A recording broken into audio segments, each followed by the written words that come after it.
Shalom, saudara kasih dalam Tuhan, selamat pagi. Kita bersyukur hari ini diberikan hari yang baru untuk boleh kita nikmati kembali bersama dengan Tuhan. Bertemu kembali dengan saya dalam channel Sate Kristen.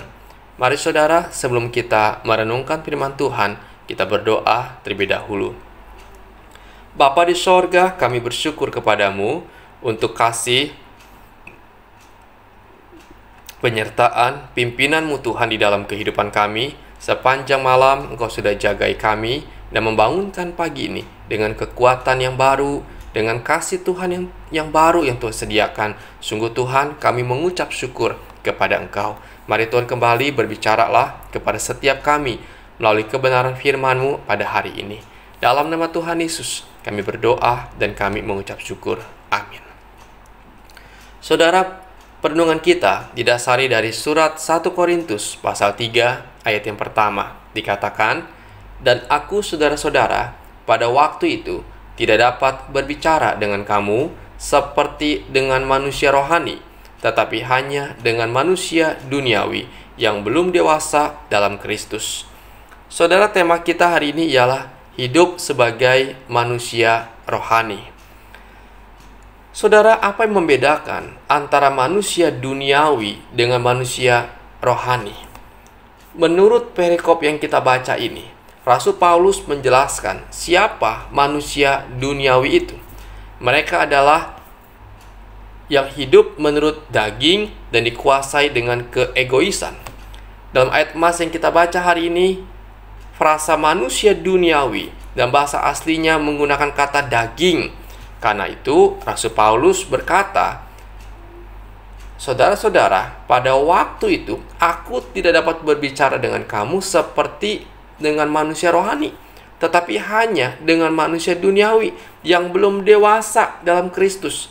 Artinya, jemaat Korintus waktu itu mendapat teguran dari Rasul Paulus karena mereka sebagai orang yang sudah percaya tetapi belum bertumbuh dewasa di dalam iman dan kerohaniannya. Rasul Paulus mengatakan hal tersebut karena di antara mereka masih ada iri hati, ada perselisihan, dan menempatkan keegoisan di atas pelayanan yang mereka lakukan. Di mana waktu itu mereka sedang berselisih karena menganggap yang satu dari golongan Apolos, yang satu dari golongan Paulus, dan mereka menganggap golongan mereka lah yang paling hebat, yang paling hakiki di hadapan Tuhan. Sehingga di antara mereka sebagai komunitas gereja terjadi perpecahan dan iri hati. Saudara, apabila sebuah komunitas Kristen yang dipenuhi dengan orang-orang yang tidak dewasa rohaninya, maka dapat dipastikan kehidupan dalam jemaat tersebut akan rentan dengan konflik dan pertikaian. Mereka akan senantiasa dipenuhi dengan berbagai isu permasalahan yang tidak membangun sifatnya. Seperti munculnya berbagai klik-klik pengelompokan yang tidak sehat, juga mudahnya terjadi pertikaian dan persaingan ego yang tidak sehat yang berakhir kepada perpecahan. Padahal seharusnya mereka yang sudah percaya kepada Kristus harus belajar bertumbuh menuju kedewasaan rohani atau menjadi manusia rohani, di mana dewasa secara rohani dapat melihat bahwa yang penting bukanlah yang menanam atau yang menyiram, melainkan Allah yang memberi pertumbuhan. Seharusnya sebagai manusia yang dewasa rohaninya, fokusnya bukan lagi kepada diri sendiri, tetapi kepada Allah sebagai senternya.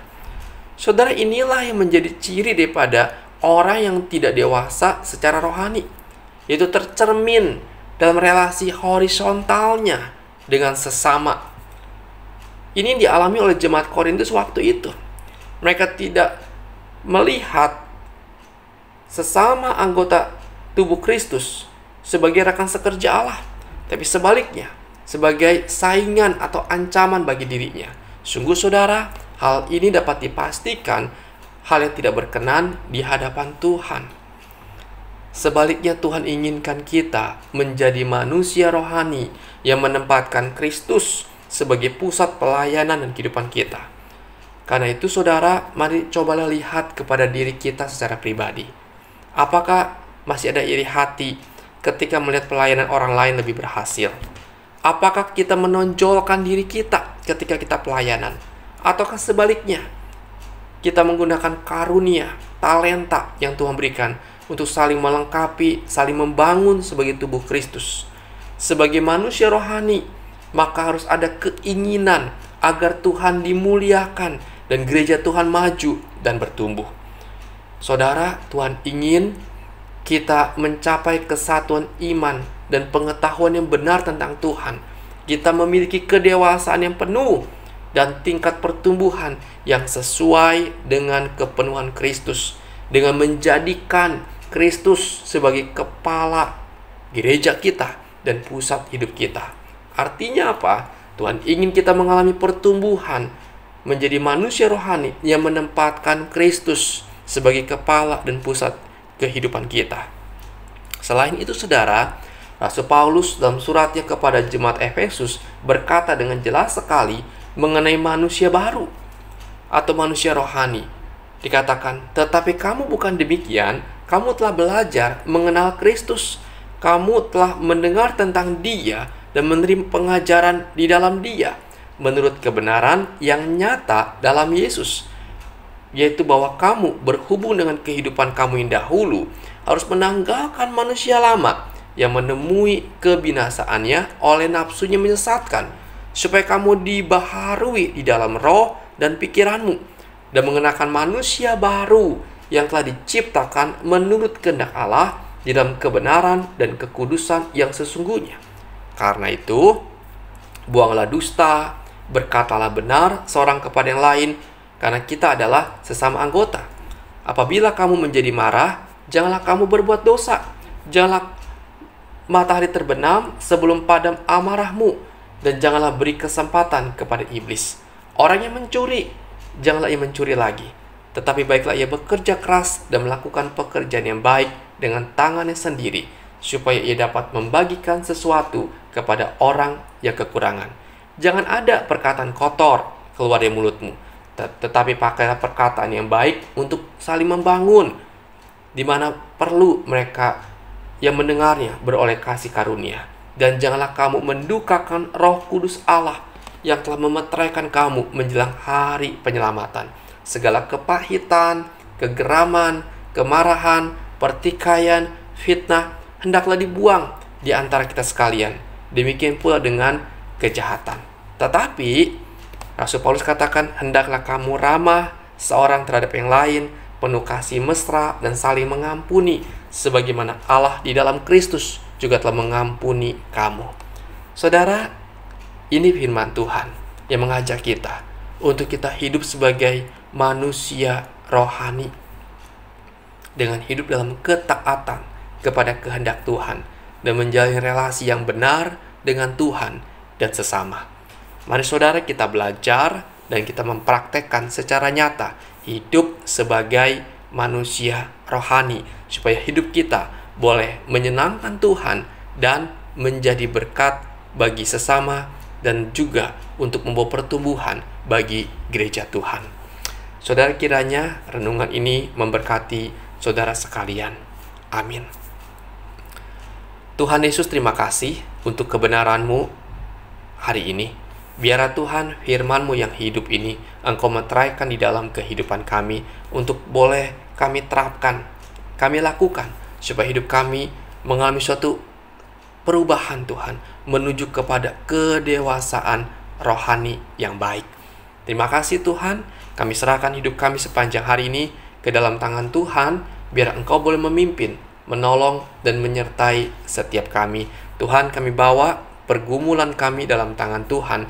Masalah keluarga kami mohonkan pertolongan daripada Engkau. Perselisihan kami dengan istri kami, baik dengan suami kami, Tuhan tolong Engkau berikan kami pemulihan daripada Engkau. Berikan kami hati saling mengampuni. Perselisihan kami dengan anak, Tuhan juga tolong pulihkan keadaan kami ya Tuhan. Berikan damai sejahtera-Mu dan pengampunan. Perselisihan kami dengan menantu atau dengan mertua, Tuhan juga tolong berikan kami Tuhan hati yang ramah, hati yang mengasihi, dan hati-Mu berdamai.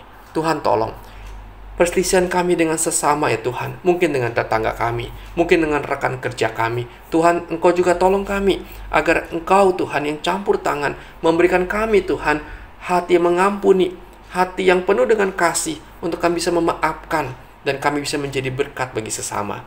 Tuhan, tolonglah. Kami bawa Tuhan, hidup kami ke dalam tangan-Mu, supaya keberadaan kami, di mana kami berada, boleh menjadi berkat, dan sungguh boleh menjadi saksi Kristus, sehingga nama Tuhan dikenal dan dipermuliakan. Tuhan, tolong kami, dan berkatilah kehidupan kami. Terima kasih Bapa, sungguh kami bersyukur kepadamu. Tuhan, ini doa kami, dalam nama Tuhan Yesus, kami berdoa dan kami mengucap syukur. Amin. Selamat pagi saudara, selamat beraktivitas, dan mari kita melakukan minimal satu kebaikan kepada sesama kita pada hari ini. Dan Tuhan Yesus memberkati saudara sekalian.